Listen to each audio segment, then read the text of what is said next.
Muy buenas tardes a todas y todos. A ver cómo no nos dormimos.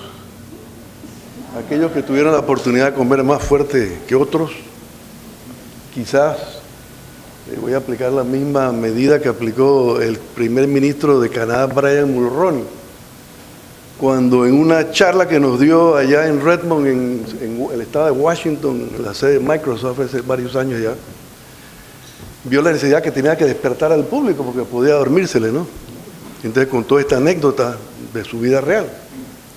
Y él contaba que él recién había tomado posesión como primer ministro, y lo invitan a una cena, está sentado en la mesa esta de gala, ve hay un señor que está repartiendo la mantequilla, y le da él su trozo de mantequilla, y él le dice, un poquito más, por favor. Le dice, no, esa es la cuota de mantequilla. Dice, ¿usted no sabe quién soy yo? Y le dice el señor, el mesero, dice, no. Según yo soy el primer ministro de Canadá, Brian Mulroney. Y le dice el mesero, ¿y usted no sabe quién soy yo? Y le dice Brian Mulroney, no, yo soy el que distribuye la mantequilla. Así es que aquí, y dice, y no me dio más mantequilla. Así que anécdotas de la vida real sobre el reparto del trabajo. Vamos a compartir con ustedes entonces una sinopsis de las innovaciones en materia de campaña. Y vamos a comenzar por los principios que han inspirado siempre el proceso de reformas en Panamá en estos últimos 20 y tantos años, y que deben inspirar todas las reformas, no solamente aquí en Panamá, sino en todos los países. Si bien conocemos que en muchos países, y aquí se ha dado en el nuestro, los gobiernos de turno abusan de que controlan un órgano legislativo en un momento determinado y no usan su poder para generar más equidad, sino más inequidad, precisamente para ver cómo a través del sistema electoral logran beneficiarse para una reelección. Eso es historia del sistema electoral, y de ahí se han inventado toda clase de fórmulas y sistemas para generar más o menos equidad, más o menos transparencia, y menos o más rendición de cuentas y más o menos justicia. Y es importante que estemos conscientes de que los gobiernos pues deben estar motivados en respetar estos principios, aunque sea practicando aquella frase que usaban los liberales aquí en Panamá, que decían, cuando estés en el gobierno legisla para la oposición, sabiendo que va a haber rotación, usa entonces que controla alguna legislativa para cuando estés del otro lado y no estés pensando que te vas a reelegir. El primer punto es de las innovaciones, compartir lo que estamos comenzando a vivir ya, el tema de la veda electoral. Hay veda porque no estamos en el periodo que se ha establecido para poder hacer campaña electoral. Eso es algo novedoso en nuestro país y novedoso en todos los otros países que han introducido el concepto de establecer un periodo para hacer campaña.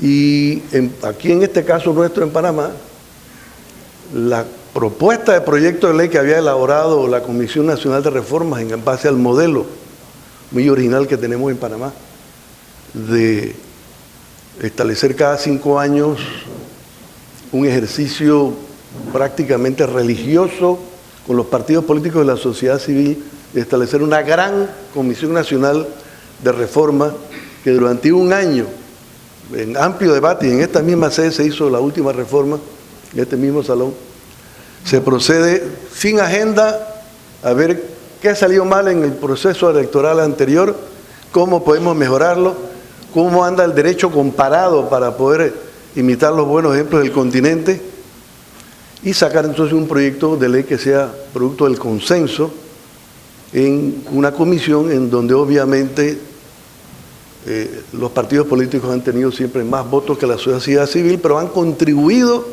a mejorar el sistema lentamente, no diría que tan lentamente, a paso No tan rápido como todos quisieran, pero a un paso seguro se ha ido mejorando. Y el sistema electoral nuestro no tiene nada que ver con el que era en el año 90 cuando entramos aquí al Tribunal Electoral. Y estas innovaciones, el producto de ese trabajo de la comisión, la propuesta era 60 días previo a las elecciones internas partidarias, destacándose las primarias como el primer ejercicio dentro de esa precampaña, y 90 días previos a una elección general. En la Asamblea se redujeron esos plazos, para nuestra sorpresa, de 60 a 45 en la precampaña y de 90 a 60 días.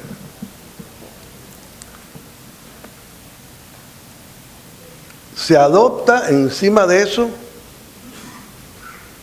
un concepto de campaña que había propuesto la sociedad civil y la Asamblea la dejó tal cual había sido propuesta y tal cual iba en el proyecto de ley. Y en los últimos días, antes que se aprobara la ley, el 29 de mayo,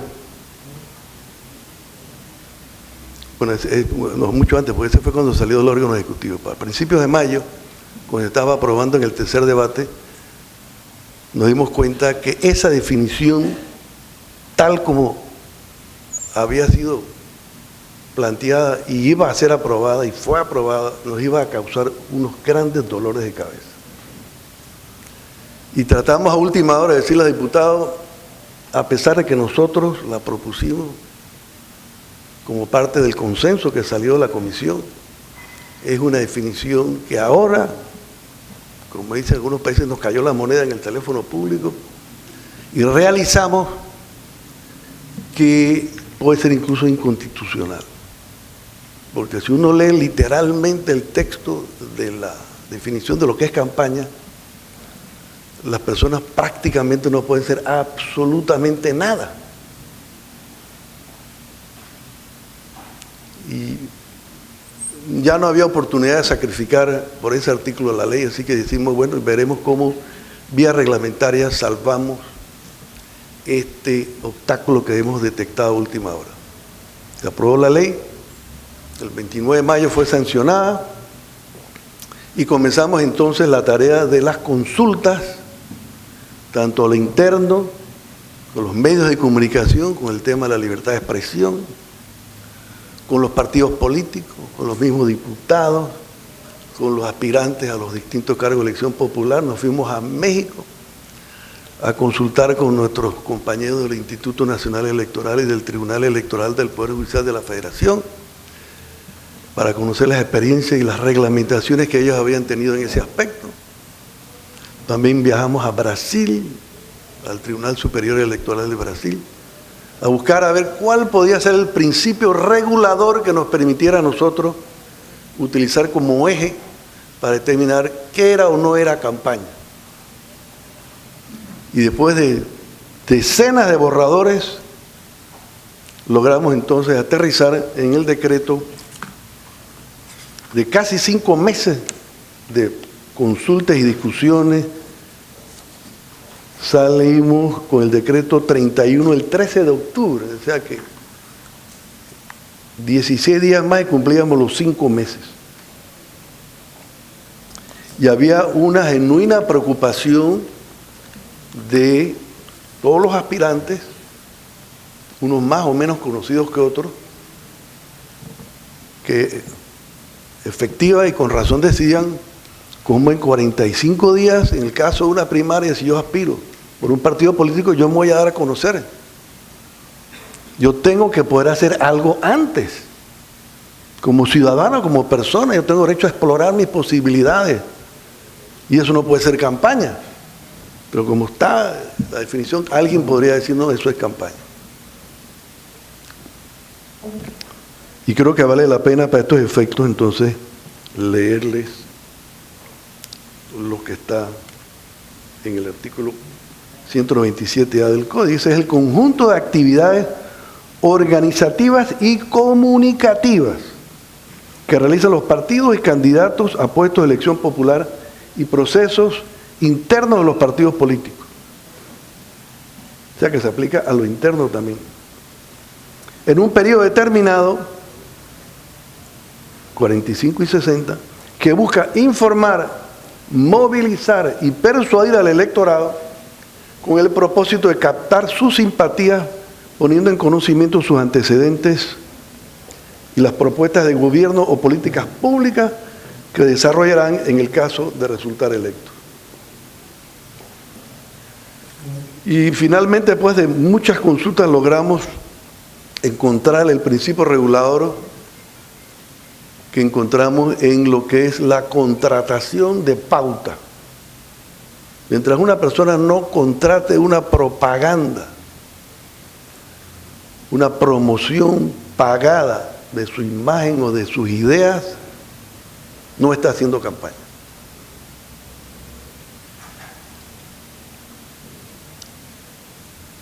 Por lo tanto, tiene el derecho constitucional, civil y legal de poder salir a caminar, reunirse con la persona, hablar, sin que eso implique que está haciendo campaña. La misma ley, a continuación, excluyó de la definición de campaña las actividades de los partidos políticos en la inscripción de adherentes y excluyó, en el caso de los candidatos de libre postulación, la actividad de recolección de firmas de respaldo para poder reunir las firmas suficientes para ser reconocidos como tales. Pero entonces, si ellos en esa actividad, la ley dice que no son campañas, digo que no es campaña, a la vez la regulación tiene que impedir que ellos, usando esa capacidad de incluso contratar pautas para anunciar una actividad de inscripción, tenemos que asegurarnos que no se abra una puerta para que por ahí hagan campaña. Entonces, a ellos se les puso una limitación, asegurándonos que no fueran, sino que solamente en sus anuncios, en el caso de los partidos, porque el tema de la pauta de propaganda es bien con los medios tradicionales, incluso con las redes sociales, pero la ley define como propaganda también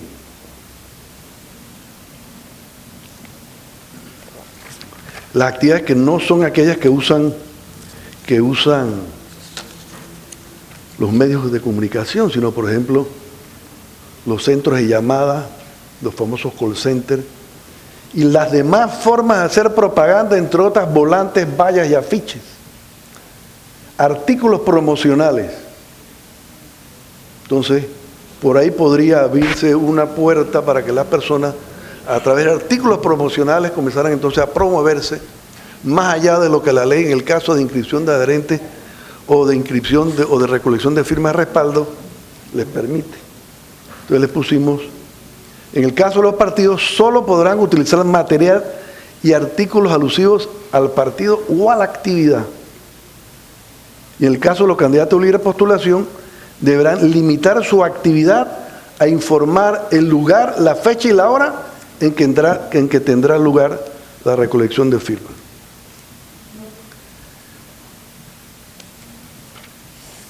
Entonces teníamos que decirle a los aspirantes qué podían hacer ahora que estamos en veda,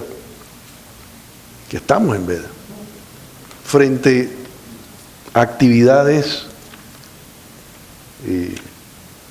tradicionales, culturales, porque lo dijo el colega presidente ayer en la introducción, estamos en un proceso de cambio de cultura. Las culturas no se cambian ni con una constitución, ni con una ley, ni con un reglamento. Se cambia con la docencia y la venta de argumentos para que la gente cambie su actitud. Entonces, hay que hacerlo a la buena, hay que hacer el cambio de manera positiva, induciendo a las personas a que no busquen la forma de violar la ley, sino que sean ejemplos de agentes de cambio para introducir la nueva modalidad que todos queremos ver en los políticos hacer política. Entonces, tuvimos que hacer una lista de distintas actividades que eran y que son permitidas fuera de los periodos de campaña, es decir, en la veda. El primero, el ejercicio de los derechos civiles y políticos, constitucionales y legales de los ciudadanos para explorar libremente su posibilidad de ocupar un cargo de elección popular, siempre que no incurran en contratación pagada o donada de propaganda electoral en ninguna de las formas identificadas en el numeral 5 del artículo anterior, que es una transcripción de todas las formas de hacer propaganda. Y valga la pena de destacar propaganda pagada o donada, a pesar de que hay un par de artículos en la nueva ley que prohíbe la donación de propaganda como medida para eliminar los tradicionales intermediarios en la contratación de publicidad para hacer publicidad sucia a los adversarios. Los candidatos o partidos tradicionalmente en Panamá han contratado a terceros, ya sea a nivel personal o a nivel de ONGs que han organizado con estos propósitos precisamente para hacer el trabajo sucio a los demás, que no quieren dar la cara. Si alguien ahora quiere hacer una campaña sucia frente a su adversario, pues él tiene que ir directamente y dar la cara y contratar la publicidad. Lo puede hacer. Pero ahora los medios quedan prohibidos.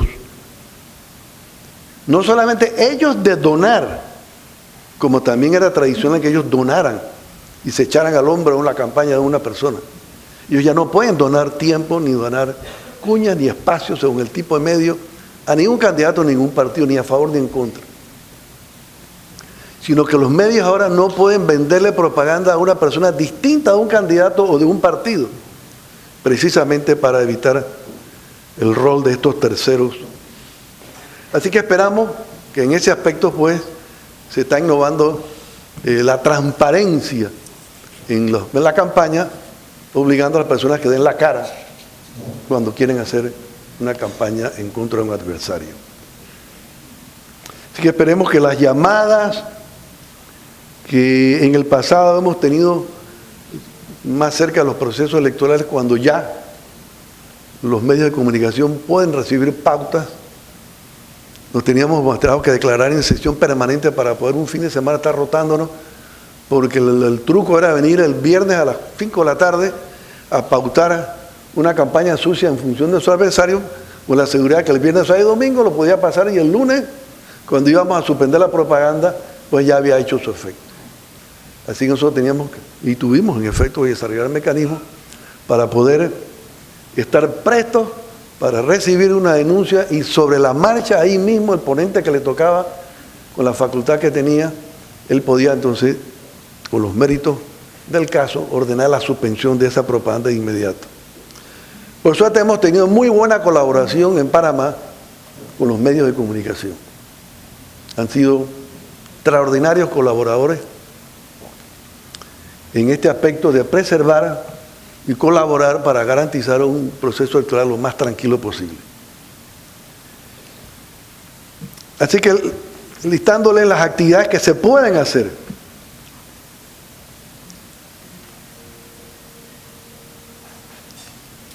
El ejercicio de las actividades de contenido editorial, este fue el tema con los medios de comunicación, muy delicado. Le enviábamos los borradores, nos enviaban sus contrapropuestas, venían ajustes, iban y venían borradores. Incluso nosotros nos donó Idea de Suecia una asistencia técnica para ayudarnos en el pulimiento de todos estos borradores que íbamos elaborando y recibiendo sobre la marcha. Y finalmente entonces llegamos a depositar un voto de confianza en los medios de comunicación en cuanto a que no iban a abusar de la libertad de expresión para echarse al hombro una candidatura abierta y descaradamente, sino que ellos iban a mantener su rol imparcial. Y aceptamos entonces la definición de contenido editorial que ellos nos propusieron. Contenido editorial: toda noticia, entrevista, reportaje, comentario, opinión e investigación que hagan los medios de difusión identificados en el literal anterior, o sea, los tradicionales y los no tradicionales, punto y coma, periodistas o comunicadores en programas subcontratados a dichos medios como parte de su función, en el que pueda intervenir, participar o ser mencionado cualquier partido o persona que haya o no hecho pública su aspiración a ocupar un cargo de elección popular. Y viene el último rabito. Siempre que tales actividades sean gratuitas. Porque esa es la clave del principio regulador que encontramos para determinar qué es lo que era propaganda, qué es lo que era campaña y qué es lo que no era propaganda, qué es lo que no era campaña. Así que esperemos que con los ajustes que negociamos con los medios esta definición sobreviva el proceso electoral, el primer proceso electoral al que va a ser sometida, y que no tengamos nosotros que salir jurisprudencialmente o a modificar el decreto en alguna medida.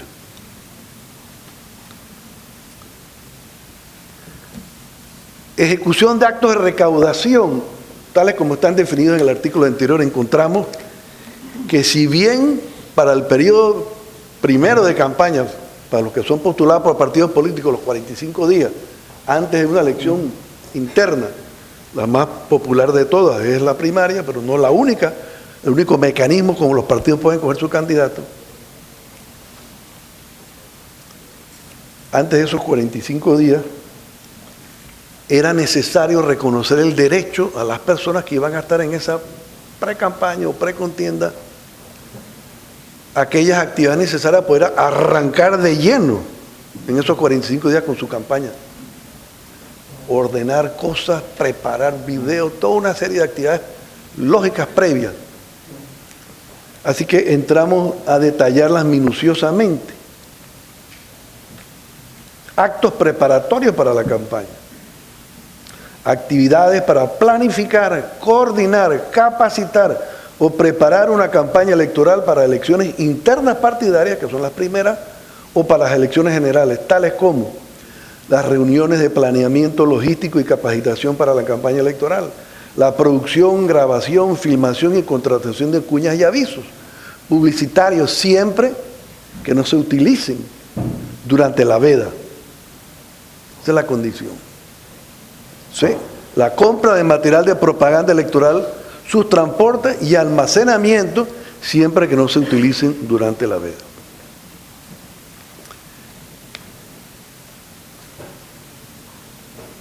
Los actos de recaudación, porque cómo van a contratar todas esas actividades si no han podido salir a recaudar el dinero para ello. Entonces había que estar seguro que no se iban a estar atacando entre ellos porque estaban recaudando dinero para poder financiar estas actividades. Entonces las actividades de recaudación también quedaron definidas como todo acto dirigido a recaudar contribuciones o donaciones de fuente privada en efectivo o en especie, con la intención de financiar una campaña de elecciones internas partidarias de libre postulación o para las elecciones generales, porque los candidatos de libre postulación también necesitan financiar sus actividades, que son los que ahora están más activos. Ahora mismo hay 19 precandidatos presidenciales y supuestamente vendrán bastantes más. Todos ellos tienen gastos de movilización. Lo que todos esos precandidatos por libre postulación que pueden desde ahora comenzar a movilizarse es que tienen que estar conscientes del tope. Que nada más tienen un tope de 2 balboas por firma que consiguen. Toda ventaja tiene su desventaja. Tienen casi 2 años, de acuerdo con la nueva ley, para movilizarse, para conseguir la firma necesaria para aspirar al cargo que hayan escogido. Pero si gastan mucho dinero y dos balboas por adherente o por firma, es absolutamente nada. Como tope al gasto. Entonces no es lo que se le reconoce como financiamiento electoral, esto es tope al gasto. Bueno, con todos los que ya están en la palestra pública, tuvimos unas grandes negociaciones también para que en este proceso de transición se reconociera en lo que estamos usando ahora el contexto, ¿no? Que es lo que con el colega Junca hemos ido buscando. ¿Cuál es el principio regulador cuando uno aterriza en el análisis de una controversia y tiene que aplicar la ley o una norma reglamentaria? ¿Cuál es el principio regulador que nos va a permitir a nosotros diferenciar si una cosa aplica o no aplica?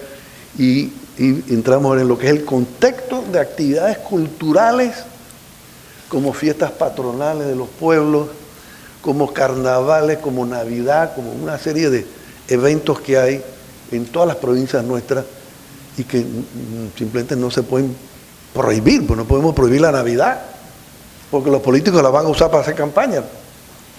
No podemos prohibir las fiestas tradicionales, patronales de los pueblos, porque esa es la cultura. Entonces lo que hay que impedir que una actividad de identificación de una persona que aspira o que ocupa un cargo de elección popular utilice esa actividad fuera de contexto para aprovechar para hacer campaña.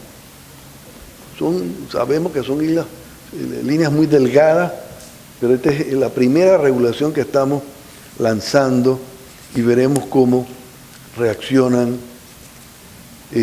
los contendores o actores, porque bien sabemos que echa la ley, echa la trampa. Entonces es que hay que pensar un poco maliciosamente para ver cómo está uno atento, porque lo que estamos ya medio detectando es que nos envían a cada rato denuncias. Maestra, fíjese, fulanito tal está haciendo esto. Digo, vaya, ponga la denuncia, es la única forma que nosotros nos vamos a poder pronunciar. Y no hacen la denuncia. Entonces tienen un código de omertá, del silencio. Pero en el fondo yo creo que lo que está consciente o inconscientemente ocurriendo es una solidaridad. Yo no te denuncio y tú no me denuncias. Así que nosotros tenemos que estar atentos a todas estas nuevas reacciones conscientes o inconscientes de la gente para evadir el cumplimiento de la ley. Este es el gran reto de cuando hay que aplicar normas que implican un cambio de cultura. Cuando de la noche a la mañana se produce y sin que realmente exista una transición, ¿cuál es el periodo que estamos viviendo ahora? Entonces, reconocimos que está permitido el apoyo ciudadano o empresarial a las actividades deportivas, culturales y sociales. Siempre que no, y aquí nos inspiramos en el derecho comparado con México. Porque México tiene un cierto avance con nosotros y ellos allá ya probaron cómo los mexicanos le daban la vuelta a la trampa a las medidas que ellos le habían adelantado. Así que nosotros, ¿para qué vamos a inventar la agua tibia si ya en México la tienen? Así que vamos a nutrirnos de todas las reglamentaciones que ustedes tienen allá y que les funcionaron para para parar el abuso de la ley. Siempre que no estos apoyos, primero, se conviertan en un acto de campaña, ya esto nos deja a nosotros la facultad de calificar si es o no un acto de campaña. Ni se difundan mensajes que impliquen una pretensión a ocupar un cargo de elección popular, punto y coma. Estos puntos y comas son bien importantes. Por eso que la redacción para todos nuestros abogados siempre insistimos es fundamental. La intención de obtener el voto, punto y coma, de favorecer o perjudicar a partidos o personas, punto y coma, o de alguna manera haya vinculación con las elecciones internas partidarias. Ese es el A. Y el B, siempre que no, por supuesto, se utilicen recursos públicos, porque eso es un delito. Ya nosotros tenemos reglamentado un decreto las distintas formas, sobre todo cómo los funcionarios públicos pueden usar recursos públicos. Y qué es lo que puede hacer un funcionario designado con su tiempo y qué es lo que puede hacer un funcionario electo. Esto lo tenemos desde que el presidente Guillermo Endara, en paz descanse, en la década del 90 nos llamaba: maestrado, hay una convención del partido, de mi partido, el partido panameñista en Penonomé. ¿Puedo ir? Fíjese el grado de consulta que tenía ese presidente. ¿Puedo ir? Y si puedo ir, puedo llevar a mi cuerpo de seguridad. Lo mismo hacía Ricardo Calderón, que también en paz descanse, y Guillermo Billy Ford, también que en paz descanse.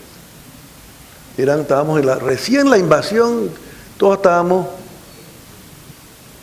caminando con mucho respeto a no cometer nada de lo que tantos años ellos estuvieron criticando en la época de la dictadura. Eso en cuanto a los tradicionales apoyos a ligas deportivas y fiestas patronales y actos culturales que los políticos se han identificado que se montan sobre eso para hacer campaña. Después vino los actos de rendición de cuentas que teníamos que reconocer que no podíamos dejar de reconocer. Entonces, se pueden y están permitidos los actos de rendición de cuentas de los funcionarios electos, que son los únicos que le hemos reconocido el derecho a rendir cuentas, no los designados. En sus respectivas circunscripciones, siempre, y aquí venimos con los mismos puntos de arriba, siempre que no se conviertan en actos de campaña ni se difundan mensajes que impliquen una pretensión de ocupar un cargo de elección popular, etcétera, la intención de obtener el voto, todo lo mismo que repetir, yo los voy a aburrir repitiendo eso.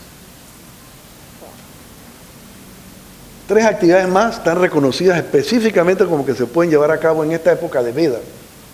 El libre uso de los medios digitales e internet por parte de usuarios virtuales de forma gratuita solamente.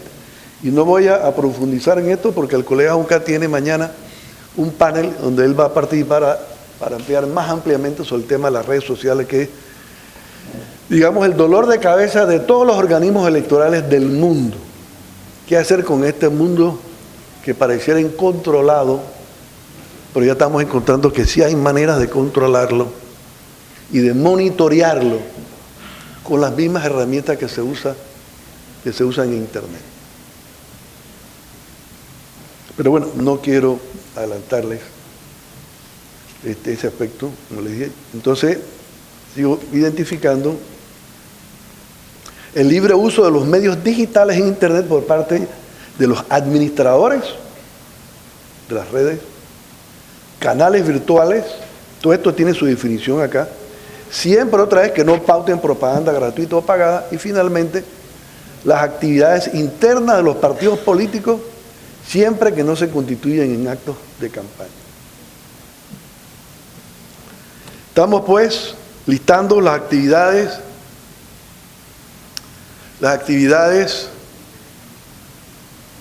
que se pueden hacer y que no se pueden hacer durante la veda, se los leí, les di el concepto de campaña y las actividades excluidas. El tema de la campaña interna también queda regulada porque aquí hay un cambio que resultó ser más fácil de lo que muchos de nosotros los magistrados pensábamos. Porque eso fue casi que a última hora. Ya habíamos dicho que las elecciones primarias iban a ser convocadas, reglamentadas, organizadas, fiscalizadas y financiadas por el Tribunal Electoral. Ya nosotros habíamos hecho esas primarias o habíamos organizado las primarias en el 2013 sin que fuese un mandato legal, cuando los mismos partidos vinieron uno tras otro a pedirnos: magistrados, por favor, necesito que ustedes nos organicen las primarias. Bueno, se les organizaron, todos salieron bien, todos salieron contentos. Ese experimento, para así decirlo, sirvió de base para que entonces lo incorporáramos formalmente en la ley, porque les fue bien. Y realmente a los partidos que están administrando la cúpula partidaria, que son los objetos de crítica a las distintas corrientes del partido, le queda mejor soltar esa papa caliente, como decimos, y pasársela al Tribunal Electoral, que es el árbitro en el proceso electoral. Lo que después logramos fue ampliar esta intervención nuestra, por así decirlo, a las elecciones internas partidarias, para ellos elegir sus autoridades de gobierno. Y accedieron a eso. que es lo que hemos estado entonces en las últimas semanas organizando al Partido Cambio Democrático, la elección de sus convencionales y ahora el 21 de enero la celebración de su Congreso o Convención Nacional, donde elegirán a sus nuevas, el resto de sus autoridades, comenzando por la Junta Directiva Nacional. Así es que en la campaña interna tenemos este cambio, esta innovación importantísima, que es que el Tribunal Electoral entonces va a convocar, reglamentar, organizar, fiscalizar, financiar las dos tipos de actividades que para algunos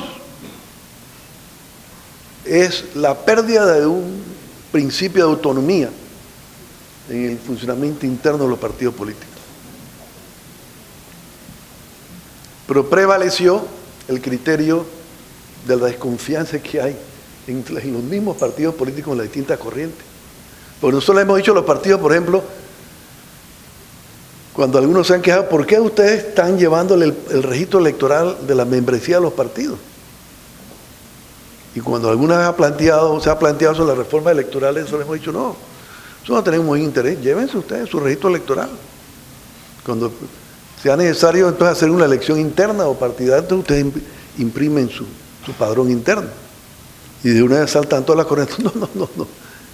Aquí a lo interno hay demasiados problemas en cada partido. Nadie confía en nadie, así que nosotros necesitamos que el tribunal siga manteniendo ese registro de la membresía de cada partido. Y somos uno de los pocos países de América en donde, creo que en Paraguay creo que se mantiene, no sé en qué otro país, es el organismo electoral el que lleva la lista única y legal de la membresía de los partidos políticos.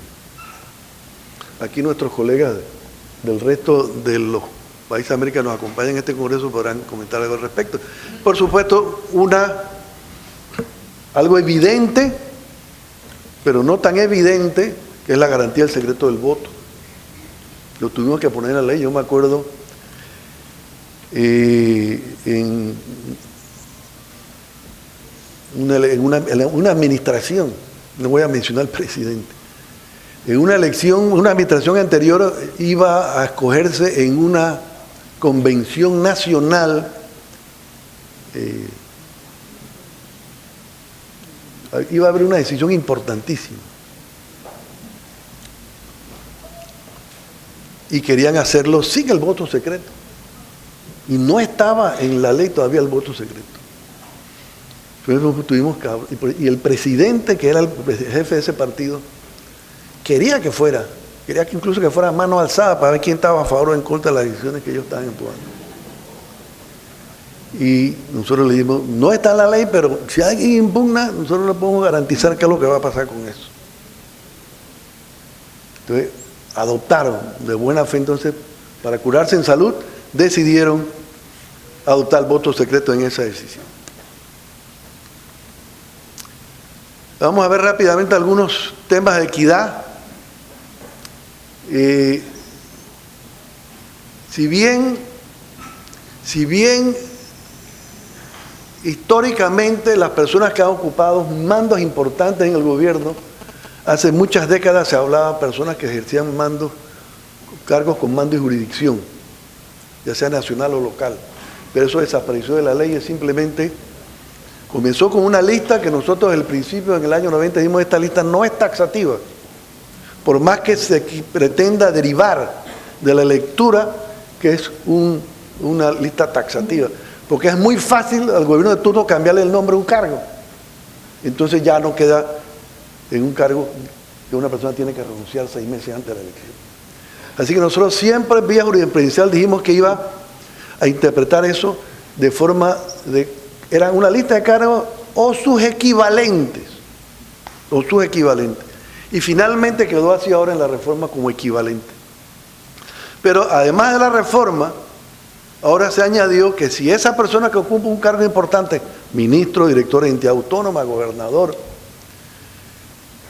magistrado del Tribunal Electoral, Contralor de la República, magistrado de la Corte, etcétera, procurador, quiere aspirar a un cargo de elección popular, no solamente tiene que renunciar 6 meses antes, sino que si él se postula a lo interno de un partido antes de los 6 meses, desde el momento que se postula tiene que renunciar. Ese es el cambio en este caso, pero para salirle al paso a lo que las administraciones veíamos que venían haciendo, que cuando el ministro o el director de entidad autónoma renunciaba, entonces le daban una chamba como asesor del ministro o asesor de la presidencia, igualmente quedaba emplanillado y muy cerca del poder. Entonces dijimos, no, tiene que salir de la planilla del Estado del todo. Logramos que esta reforma se aprobara. Obviamente se excluyen aquellas personas que tienen por carrera administrativa el derecho a regresar a su posición o un cargo de docencia que ya tenía. Para introducir más justicia en la campaña, el tema del famoso clientelismo, que es otra epidemia que hay en América Latina, de cabo a rabo, además de continuar siendo delito, que perseguir un delito tiene un trámite de debido proceso que es mucho más lento que la administración de la justicia electoral administrativa, entonces ahora es causal de nulidad de una elección o proclamación. El tema de la doble instancia, que también para nosotros estar a tono con los tratados internacionales en materia de derechos humanos, propusimos crear jueces temporales electorales, esto es aparte del sistema penal electoral, que van a decidir en primera instancia lo que antes se decía en una sola instancia a nivel del Pleno, solamente con el recurso de reconsideración, aunque nosotros habíamos adoptado que la ponencia rotaba cuando se presentaba una reconsideración. Entonces, la impugnación al padrón, los de Panamá saben que aquí el padrón preliminar de una elección nacional se expide un año antes. Iniciamos un proceso de abrir impugnaciones para depurar ese padrón, para estar seguro que no hay nadie en un corregimiento que no tiene derecho a estar inscrito en él. Y tradicionalmente los magistrados nos hemos trasladado a las comunidades donde están ubicados estas circunscripciones que son impugnadas, y prácticamente en cabildo abierto, escuchando a toda la comunidad y proyectando la imagen de la persona impugnada, es que podíamos escuchar de viva voz de todos si la persona realmente lo conocen y no lo conocen, si reside o no reside. Al principio no proyectábamos la imagen. Julio González, ¿quién lo conoce? Cédula tal. Hay 1000 Julio González en el interior. Comenzamos a proyectar la imagen. ¡Hombre! Ese es Chema, por ejemplo. O ese es Borriguero, porque hay toda clase de nombres y sobrenombres. Entonces, esos procesos de depuración son bien importantes, son bien auténticos. A las comunidades les gusta que la administración se traslade allá a practicar ese tipo de audiencia, porque no ocurre en ninguna justicia que se vaya a un tribunal allá, a una escuela, a una junta comunal, a que toda la comunidad participe con derecho a opinar. Y por supuesto que el impugnante lleva su batería de testigos falsos y el otro lleva su batería de testigos, y finalmente, de todos los que están ahí presentes, el ponente llama a las distintas personas para que nos dé más certeza sobre quién realmente vive o no vive ahí. Controversias en las elecciones internas partidarias lo van a decir estos jueces. Cuando se trata de escoger candidatos de elección popular, porque cuando se trata de elegir autoridades de gobierno, es la Comisión Nacional de Elecciones del partido la que en primera instancia conoce de las impugnaciones o de las controversias, tanto al nivel de postulaciones como al nivel de proclamaciones. Inhabilitación de candidatos. Aquí no solamente aparece este cambio acá como una innovación, sino que históricamente hasta esta reforma el tribunal de oficio, por estar así previsto en el Código Electoral, podía, si tenía las pruebas, abrirle un expediente a alguna de las personas que estaban en el artículo 27 que debió haber renunciado y no había renunciado, y nosotros nos enterábamos, conseguíamos las pruebas y le abríamos un expediente con el debido proceso, y si se corroboraba que en efecto él ocupaba uno de esos cargos o cargo equivalente, lo inhabilitábamos. Pues ahora ya el tribunal no puede de oficio iniciar esta acción, sino que corresponde a los jueces penales, a los jueces electorales, a iniciativa de cualquier ciudadano, de parte interesada o de la Fiscalía. Y lo más importante de todos es el resultado de las elecciones. Quien conoce en primera instancia van a ser estos jueces electorales. Y el Pleno conocerá a nivel de grado de apelación en estos casos.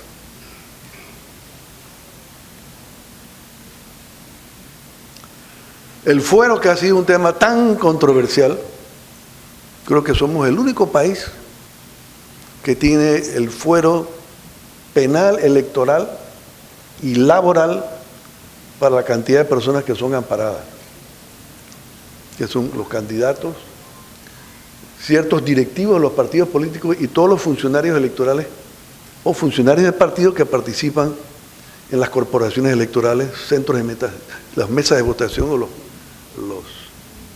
las juntas de escrutinio. Ahora había una reducción increíble.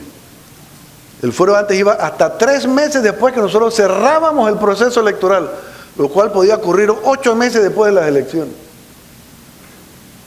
Ahora el fuero se extiende solamente hasta 15 días, el penal, hasta 15 días después de que quede en firme la proclamación en la cual participó esa persona como candidato. Y si es un director del partido, 15 días después de las elecciones. Así que ahí hay 8 o 9 meses que ya dejan tener fuero. Lo otro es que muchos han querido interpretar que el fuero es impunidad, como si no pudieran ser procesados. Y no es así, es una garantía de que ninguna persona puede ser, si está aforada, puede ser investigada o sometida a ninguno de los rigores del proceso penal, sin que antes el tribunal haya examinado el expediente en base a la cual se le quiere investigar o procesar, si ya estaba en marcha la acción, para determinar que se trata de un proceso legítimo, que no es un proceso inventado. Porque aquí y en muchos países los gobiernos han usado la justicia para perseguir a su adversario, inventándole procesos. Ese es el origen de nuestra norma, que viene desde hace muchas décadas aquí en Panamá, y lo hemos ido pues adecuando a la realidad. Pero igual el tribunal cumple el debido proceso. La autoridad competente, que nuevamente es alguien del Ministerio Público, nos envía el expediente. Primero verifica si tiene fuero. Una vez que está confirmada, nos hace la solicitud, nos envía copia del expediente, nosotros lo examinamos, es un proceso, bueno, le damos traslado al aforado, él tiene 2 días para contestar. Ahora se nos ha impuesto un plazo de 10 días a nosotros para pronunciarnos. Si es un proceso legítimo, automáticamente se levanta el fuero. Aquí nosotros estamos para amparar a ningún delincuente. Tiene derecho a pedir una reconsideración. Igual hay 10 días para que el tribunal tenga que pronunciar. Y creo que aquí finalmente entonces se incorpora a la justicia electoral, al sistema penal acusatorio que veníamos utilizando, el sistema inquisitivo, al igual que el resto del país.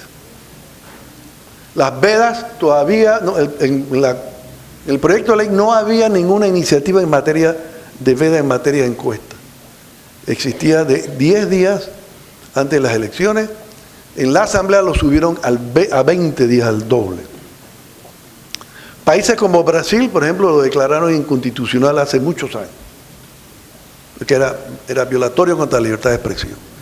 Aquí nadie ha llevado ese tema a la Corte Suprema de Justicia para que se pronuncie en Panamá. Igual que muchos otros temas que se quedan que son inconstitucionales, pues llévenlo a la autoridad competente, que es la Corte. En el tema de los debates, nosotros propusimos, bueno, salió en el seno de la comisión que se propusiera la necesidad de garantizar que se celebraran por lo menos 2 debates televisados para garantizar la participación a nivel presidencial de todos los candidatos. Porque han existido situaciones en las cuales candidatos que no están marcando las encuestas, entonces los excluyen. Como son iniciativas privadas, quieren tener un escenario lo más reducido posible, entonces tratan de excluir algún candidato. Entonces, para evitar esa posibilidad, el tribunal tiene que garantizar que se hagan por lo menos estos 2 debates. No es que lo vayamos a hacer nosotros, tenemos que propiciar y tomar las iniciativas para que se hagan, garantizando que participen todos los candidatos presidenciales. El primero es 30 días después de que cierre el periodo de postulación, en el mes de marzo, y el segundo es 15 días antes de la elección. La postulación múltiple, creo que ahora sí ya concluyo, la postulación múltiple, que también para nosotros fue una aberración el permitir que una persona pueda no solamente postularse para varios cargos, porque antes históricamente podían hacerlo, pero tenía que escoger uno si ganaban más de uno. Pues acá pasaron una ley en el año 2012 en contra del Tribunal Electoral y nuestra oposición, que podía ejercer todos los cargos, con conflictos evidentes de interés. Los principios siempre se analizan llevándolos a una situación extrema y casi absurda. Y si pasa la prueba, entonces es un buen principio. Entonces, analicemos que si una persona se postula para presidente, se postula para diputado, se postula para alcalde, porque lo puede hacer, se postula para representante de corregimiento, gana en los 4, te puede ejercer los 4 cargos. Eso es absurdo. Sin embargo, se declaró que era constitucional en la Corte Suprema de Justicia. Entonces, ahora se modificó ya para impedir que pueda ejercerlo, sino regresar a como estaba antes, que lo teníamos vía reglamentaria y lo habían declarado inconstitucional porque estaba en un reglamento y no estaba en la ley. Ahora se puso la ley, la persona tiene que escoger uno de ellos. Y si no escoge, entonces el tribunal le asigna el que consideraríamos, digamos, de más jerarquía. Si se postula para diputado y alcalde, bueno, depende de la alcaldía. Pues si es la alcaldía de Panamá, obviamente pueda que sea más importante que una diputación. Así que depende del cargo, depende del cargo. Bueno, aquí lo dejo, agradeciéndole a todos pues la atención y espero pues que se lleven la anécdota de Brian Mulroney para la casa.